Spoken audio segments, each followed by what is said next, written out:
இப்படிதான் வருது. கலியுகத்தில் மக்கள் தமோ குணத்தில் இருப்பதால் அவர்கள் இப்படிப்பட்ட பாவ செயல்களை அதிகமா செய்கிறார்கள். மது, மாது, சூதாட்டம், மாமிசம் போன்ற பல்வேறு பாவ செயல்களை செய்கிறார்கள். அவர்கள் மிகவும் இழிவான ஒரு சூழ்நிலையை அவர்கள் அடைகிறார்கள். இழிவான ஒரு பிறவி, அதாவது இழிவான ஒரு வாழ்க்கை அமைகிறது. படைப்பது, பாதுகாப்பது, அழிப்பது, அழிக்கும் சக்தி கலியுகத்தில் அதிகமாகிவிட்டது. மக்கள் அவர்களை அழித்துக் கொள்கிறார்கள். உடலை அழிப்பது எப்படி அழித்துக் கொள்கிறார்கள் என்றால் போதை மருந்து உட்கொள்கிறார்கள், மாமிசம் சாப்பிடுகிறார்கள், சூதாட்டம் ஆடுகிறார்கள், தவறான பெண்களிடம் பழக்க வழக்கங்கள், மது, மாது, சூது, மாமிசம் போன்ற விஷயத்தில் அவர் ஈடுபட்டு அவர்கள் வாழ்க்கையை அவர்களே அழித்துக் கொள்கிறார்கள். தற்கொலைக்கு சமமானது இது. Self destruction, suicide.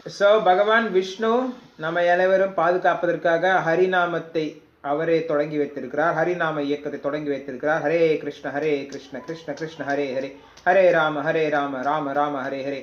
பகவான் விஷ்ணுவின் திருநாமத்தை நாம் ஜபிப்போமே.